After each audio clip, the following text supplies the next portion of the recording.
And I've been seeing the Illinois legislature is described as a murky mess. Does that sound right to you at this point? Sounds just about perfect, actually. There is this new governor, Bruce Rauner. So part of it is just the legislators and the governor feeling one another out, trying to figure out, all right, how far is he going to go? How does negotiations play? What really does the governor stand for? So there's that. And then, of course, there's also Illinois' budget situation, court ruling on pensions. That situation is even tougher, more grievous than it started out. Let's do a little bit of the background on that. There was a 2013 law that was designed to reduce pension benefits.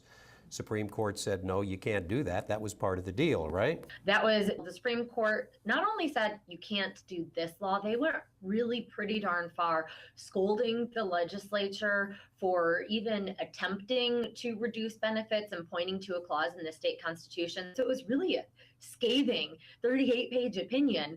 And it leaves the legislature with not a whole lot of options and choices.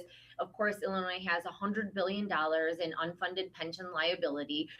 So that also undermines Governor Rauner's plan, which he counted on about $2 billion in saving. That's a huge chunk of the on top of cuts that he's already planning to make for the coming fiscal year budget.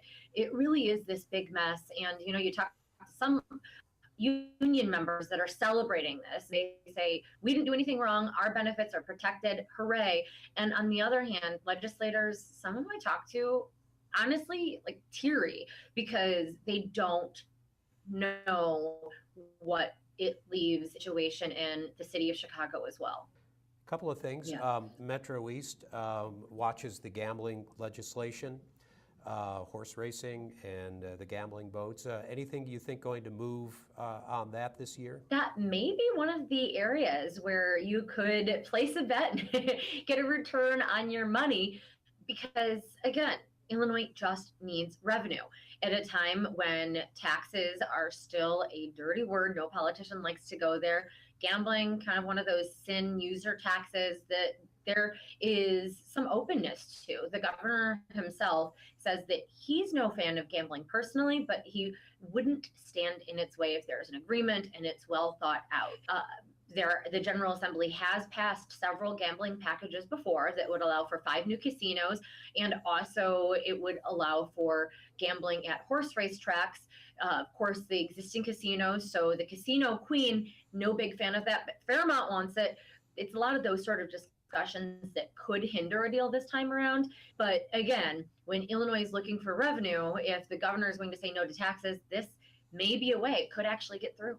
So I wanted to ask you about Governor Rauner distributing $400,000 out of his own campaign fund. It is no surprise that the governor has a whole lot of money and that he isn't afraid to use it to help his friends and to hurt his enemies.